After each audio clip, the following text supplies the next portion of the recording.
Also in the street plan of Washington, you find pentagrams. So here we have two pentagrams in the street plan of Washington. The top one points into the Capitol building, and the one at the bottom points into the White House. This is a political building, so we're told. In fact, it's a temple to a secret society, built by the Freemasons to a specific design, Congress, the Congress building. Where did it get its name from? Capitol Hill, from a sacred place of the Roman Brotherhood going way back called Capitoline Hill. And when Madeleine Albright, high priestess of this brotherhood, became Secretary of State, and she went across on her first overseas visit to Europe, she actually went to Rome and made an official visit, what for her would have been a pilgrimage to Capitoline Hill in Rome, and that's where we get Capitol Hill from. This is George Washington. In the last century, they decided they didn't have a decent statue of George, so instead of getting an American to produce one, they ordered it from Italy, from Florence. And when it arrived on the dockside, people were staggered, because here was George, the first president of the United States, depicted naked from the waist up with this cloth over his Bill Clinton's, and then pointing up one arm, pointing down the other. What's going on? Unless you realize where these people are coming from, it's inexplicable.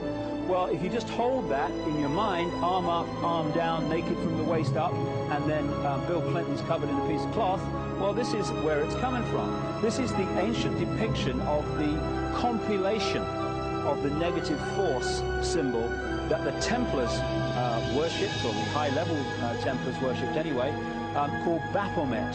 And this is why that they depicted George Washington in that way.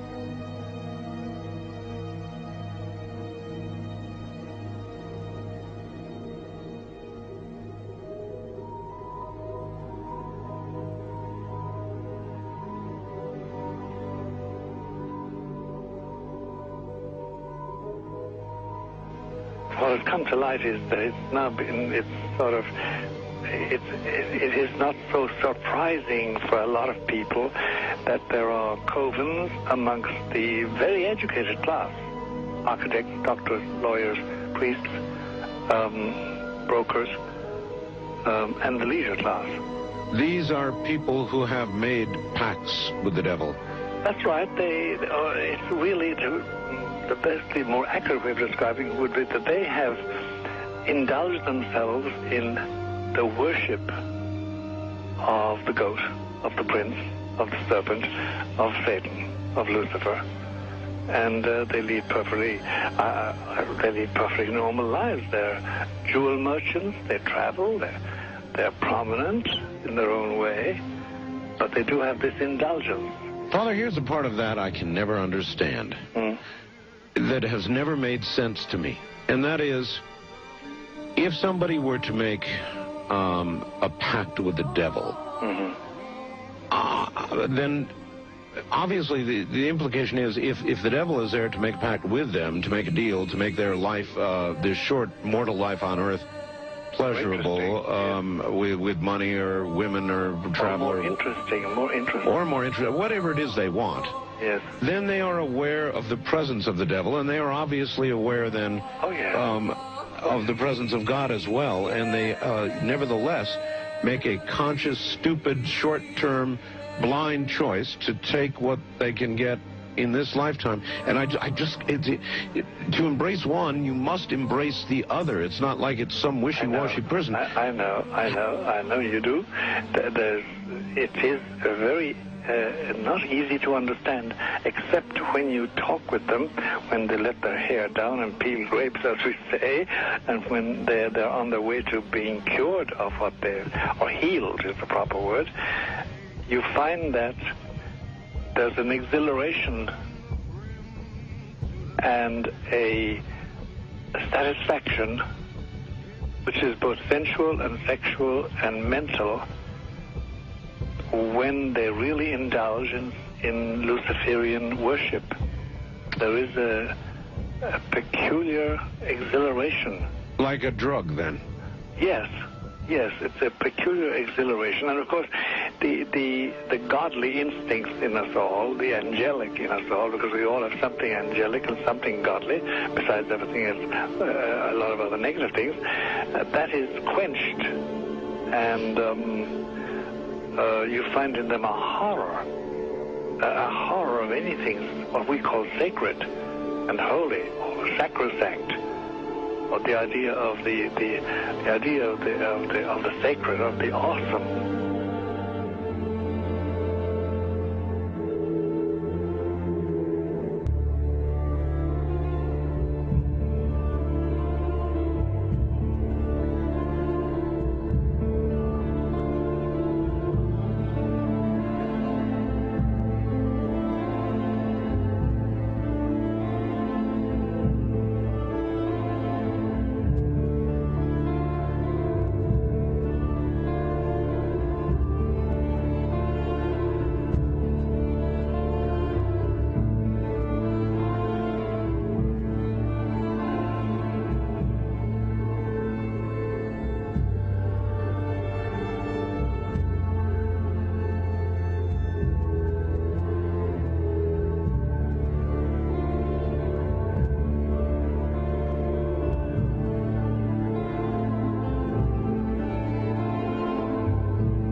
How in the world did you ever get involved in praying to demon spirits?